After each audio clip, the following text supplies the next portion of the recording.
तो कल की क्लास में कुछ अभिवादन पढ़े थे अपन ने, कहाँ तक की पढ़े थे? कल की क्लास में अभिवादन हुए थे अपने कहाँ? गुड डे, यानी दिन का अच्छा दिन रहे या सुहावना दिन रहे, इस प्रकार का अभिवादन उसमें होता है। दिन में किसी भी समय बोल सकते थे। अगला अभिवादन है गुड बाय।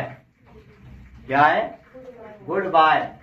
तो यह सैल्यूटेशन, यह अभिवादन काय के लिए बोला जाता है? पारिवारिक सदस्यों, खास मित्रों के या मिलने वालों से विदा लेते समय प्रयोग किया जाता है। कौन से समय?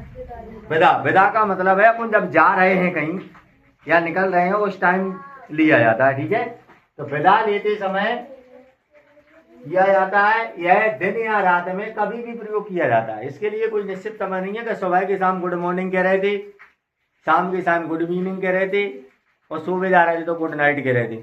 इस प्रकार का ये अभिवादन नहीं है, ये किसी भी समय दिया जाता है। कब के लिए? विदा लेते समय।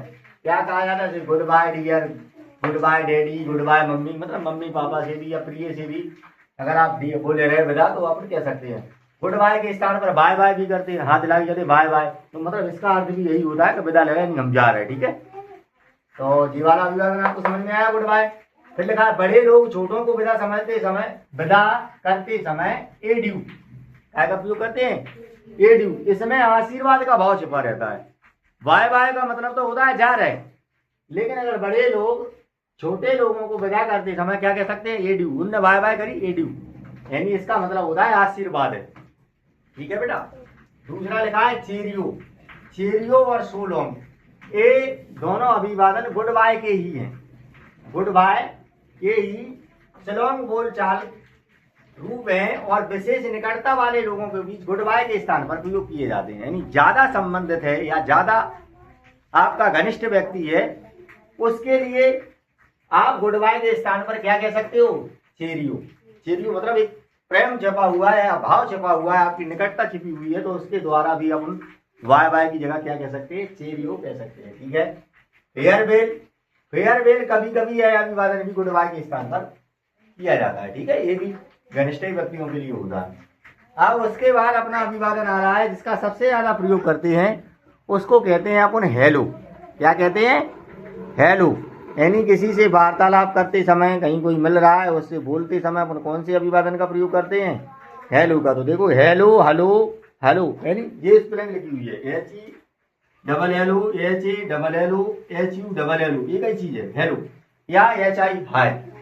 घनिष्ठ मित्र या सहयोग आपस में मिलने पर या दूर से ही देख लेने पर ये संबोधन का प्रयोग करते हैं। या अपना कोई मित्र या दोस्त आ रहा है, अपन दूर से हाय मतलब दूर से ही कहें हेलो, तो कहने का मतलब है कि ये वाला जो संबोधन है अपना जी काय के लिए करते हैं? घनिष्ठ मित्र या सहयोगी आपस में मिलने पर, दूर से ही देख लेने पर संबोधन का प्रयोग करते हैं। मित्र लोग अपने पत्रों में भी नमस्कार के स्थान पर इन शब्दों का प्रयोग करते हैं। जब अपने मित्रों के लिए पत्र लिखा जाता है तब भी हाय हेलो का ही प्रयोग किया जाता है। इनका प्रयोग अपने से बड़े या जान पहचान वाले लोगों के साथ नहीं किया जाता।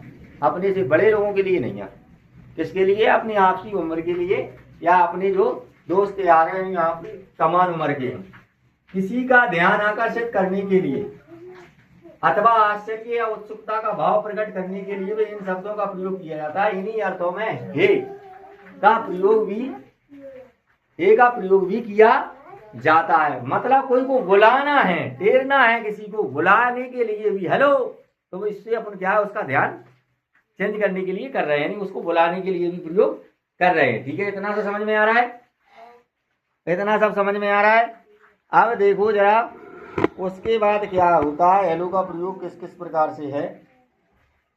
जैसे hello what are you doing there. Hello what are you doing there, कहिए आप कहाँ, कहिए आप वहां क्या कर रहे हैं, कहिए आप वहां क्या कर रहे हैं, मतलब कहिए के लिए भी हमने काय का प्रयोग किया? हेलो का।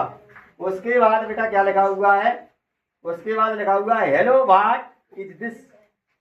हेलो व्हाट इज दिस, अरे यह क्या है, मतलब किसी के लिए कोई अलग संबोधन नहीं दे रहे हैं तब भी अपन हेलो का प्रयोग कर रहे हैं, बुलाने के लिए या कहने के लिए। ठीक।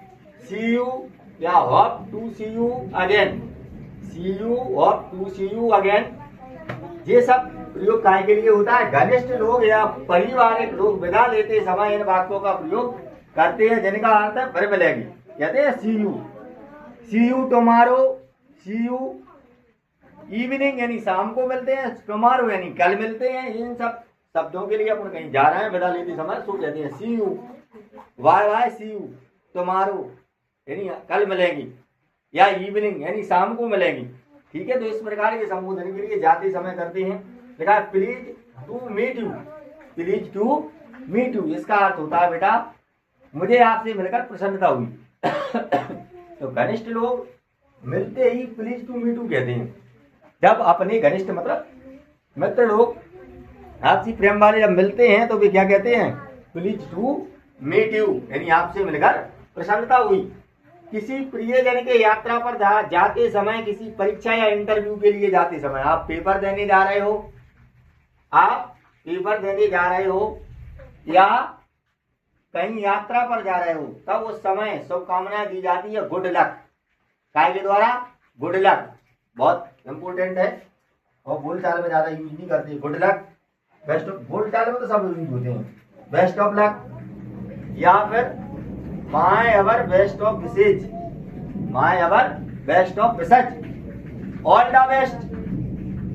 ये काय के लिए करते हैं? जब कोई परीक्षा के लिए जा रहा है या कहीं यात्रा के लिए जा रहा है तो all the best, best of luck, आपका भाग सही हो या आपका भाग चला मरिया, आप परीक्षा में सफल हो। इस प्रकार के आशीर्वाद होते हैं जी यात्रा के लिए, आपकी यात्रा मंगलमय हो।